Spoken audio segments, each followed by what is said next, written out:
இந்த Oppo A6s 5G வந்து சைஸ்ன்னு பார்க்கும்போது 6.7 வந்து கொடுத்துருக்காங்க. வெயிட்னு பார்க்கும்போது 214 கிராம் வந்து கொடுத்துருக்காங்க. டைமென்ஷன் பார்க்கும்போது 8.6 mm திக்னஸ் வந்து கொடுத்துருக்காங்க.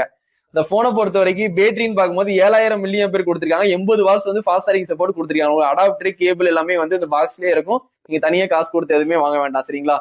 இந்த போனை பொறுத்த வரைக்கும் IPS LCD டிஸ்பிளே தான் யூஸ் பண்ணிருக்காங்க. LED டிஸ்பிளே இது கிடையாது. கண்டிப்பா அதையும் தெரிஞ்சுக்கோங்க. சரிங்களா? 120 Hz ரெஃபரன்ஸ் ரேட்டே இருக்கு. சரிங்களா?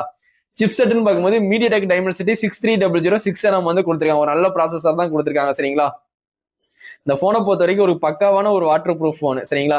IP66 கொடுத்துருக்காங்க, 68, 69 3 ரேட்டிங்குமே கொடுத்துருக்காங்க.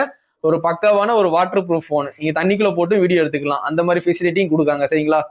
வெர்ஷன் பார்க்கும்போது Android 15 தான் உங்களுக்கு அவுட் ஆஃப் பாக்ஸ் கிடைக்குது. சரிங்களா? கலர் வைஸ் வந்து 15ல வந்து ரன் ஆகுது. எப்படியும் உங்களுக்கு 2 வருஷம் மெயின் அப்டேட் வந்து கொடுத்துருவாங்க. கண்டிப்பா உங்களுக்கு யூஸ்ஃபுல்லா இருக்கும். இந்த போனை பொறுத்த வரைக்கும் ஒய்ஃபை சப்போர்ட் இருக்கு. ப்ளூடூத் வந்து 5.4 கொடுத்துருக்காங்க. NFC சப்போர்ட் இந்த போன்ல கிடையாது. ரேடியோ ஆப்ஷன் இந்த போன்ல கிடையாது. USB வந்து டைப் சி போர்ட் தான் கொடுத்துருக்காங்க. OTG சப்போர்ட்டும் உண்டு. ஃபிங்கர் பிரிண்ட் பார்க்கும்போது சைடு ஃபிங்கர் பிரிண்ட் தான், இன்டிஸ்பிளே ஃபிங்கர் பிரிண்ட் கிடையாது. அதையும் கண்டிப்பா தெரிஞ்சுக்கோங்க.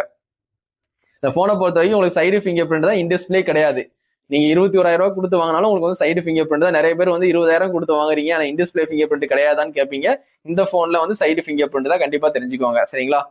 இல்ல கேமரான்னு பாத்தீங்கன்னா வந்து உங்களுக்கு வந்து பிரைமரி கேமரா வந்து 50 மெகா பிக்சல் கொடுத்துருக்காங்க. செகண்டரி வந்து 2 மெகா பிக்சலுக்கு வந்து மோனோக்ரோம் வந்து கொடுத்துருக்காங்க. செகண்டரி கேமரா மேக்ரோ கேமரா அதை கன்சல்ட் பண்ணாதீங்க. அது சும்மா பேருக்குன்னு கொடுக்குற கேமரா தான்.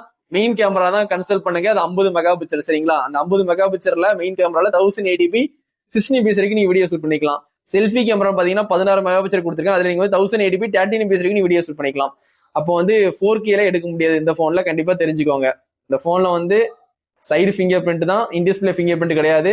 4K வீடியோ எடுக்க முடியாது. கண்டிப்பா தெரிஞ்சுட்டு இந்த போனை வந்து பர்ச்சேஸ் பண்ணிக்கோங்க. 19,000 ரூபாய் 21,000 ரூபாய். இந்த போன் வேணா கண்டிப்பா தளபதி மொபைல்ஸ் வந்து கண்டிப்பா வந்து பர்ச்சேஸ் பண்ணிக்கோங்க.